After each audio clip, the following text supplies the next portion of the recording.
जम्मू तवी से वाराणसी जा रही बेगमपुरा एक्सप्रेस ट्रेन में सीट पर बैठने को लेकर दो पक्षों में विवाद इतना बढ़ गया कि एक की चाकू गोदकर हत्या कर दी गई तो दो को लहूलुहान कर गंभीर रूप से घायल कर दिया गया। मृतक और घायल अमेठी के रहने वाले हैं और तीनों सगे भाई हैं। मृतक के शव को पुलिस ने कब्जे में लेकर विधिक कार्रवाई करते हुए पीएम के लिए भेज दिया है। सुल्तानपुर जिले के गौतमपुरा गांव के रहने वाले 4 युवक जम्मू तवी से बेगमपुरा एक्सप्रेस ट्रेन से सुल्तानपुर के लिए ट्रेन की जनरल बोगी में चढ़े। ट्रेन असदुल्ला लखनऊ पहुंची तो अमेठी जिले की जगदीशपुर थाना क्षेत्र में रानी गांव निवासी तौहिद इन चारों के बगल में आकर सीट पर बैठने लगा।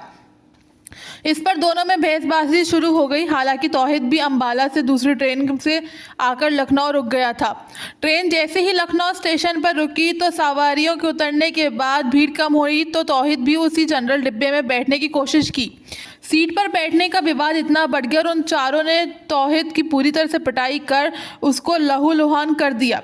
मारपीट के बाद घायल तौहिद ने अपने भाइयों को फ़ोन कर उसके घायल होने की सूचना देकर निहालगढ़ स्टेशन पर जनरल बॉगी के सामने खड़े रहने के लिए कहा। ट्रेन जैसे ही निहालगढ़ पहुंची तौहिद के दोनों भाई जनरल डिब्बे में चढ़ गए तो भाई की गंभीर हालत देखकर सन्न रह गए।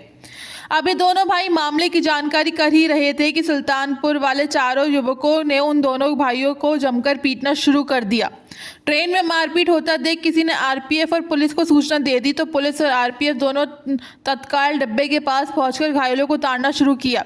अभी घायलों को उतारा ही जा रहा था कि ट्रेन सुल्तानपुर के लिए चल पड़ी। आरपीएफ ने तत्काल मामले की पूरी जानकारी आरपीएफ और जीआरपी सुल्तानपुर को देते हुए आरोपियों की रिकवर करने के लिए बोलकर तीनों घायलों को सीएचसी जगदीशपुर पहुंचाया, जहां डॉक्टरों ने एक घायल तौहिद को मृत घोषित कर दिया और 2 गंभीर रूप से घायल युवकों को ट्रॉमा सेंटर लखनऊ के लिए रेफर कर दिया। तीसरे घायल भाई का इलाज सीएचसी जगदीशपुर में चल रहा है। उधर ट्रेन जैसे ही सुल्तानपुर पहुंची आरपीएफ और जीआरपी ने जनरल डिब्बे को घेर कर पूरी तलाशी लेते हुए चारों आरोपियों को उतारकर हिरासत में ले लिया। अब आरपीएफ और जीआरपी सुल्तानपुर इन चारों आरोपियों के विरुद्ध विधिक कार्रवाई में जुट गई है। घटना की जानकारी जैसे ही एसपी अमेठी अनूप कुमार सिंह को हुई तो तत्काल पहले घायलों से मिलने अस्पताल पहुंचे और परिजनों से भी मिलकर जानकारी ली और फिर वहां से निहालगढ़ स्टेशन पहुंचकर आरपीएफ से जानकारी ली। वारदात को चलती ट्रेन में ही अंजाम दिया गया था। अमेठी से नेशन 1 के लिए अशोक श्रीवास्तव की रिपोर्ट।